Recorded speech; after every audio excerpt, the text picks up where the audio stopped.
Hello. Oh, Kuya Panot, kumusta? Ah, kumusta po yung order ko? May i-deliver mo ba ka bukas, Kuya Panot?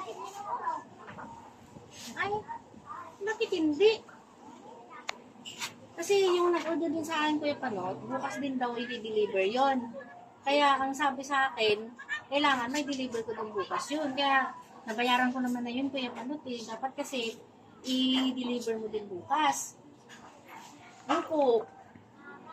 Kasi nung nakarang araw pa kasi yung Kuya Panot na order sa akin nun eh. Kaya dapat bukas may deliver mo din po yun. Kasi nga pagka-deliver mo, di-deliver ko din yung Kuya Panot. Opo. Baka naman po pwedeng gawa mo ng paraan, Kuya Panot. Hindi pwedeng hindi mo may deliver bukas yun kasi nabayaran ko naman na yun, Kuya Panot eh. Oo. Kuya Panot naman eh. Hindi naman po kasi pwede yung ganun. Oo, kasi binayaran ko na sa'yo. Tapos yung nag-order din sa akin, binayaran niya na rin sa akin. Kaya pwede gawa mo ng paraan bukas. Opo, Kuya Panot. Kailangan Kuya Panot may deliver mo na bukas. Opo. Hindi pwede hindi may deliver yan, Kuya Panot. Kasi kailangan din ng tao bukas yun eh. Tsaka binayaran na rin sa akin, Kuya Panot, yung in-order nila sa akin. Opo. Kuya Panot naman eh. Dapat kasi pagka tumanggap kayo ng order, dapat din sigurado nyo na may deliver nyo din. Oo. Ako na pinapagyan mo ate.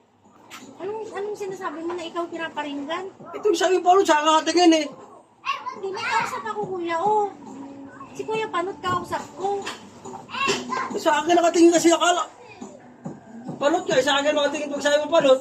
Kuya naman eh, may kausap nga ako dahil yung inogderan ko, Panot yun ang pangalan niya.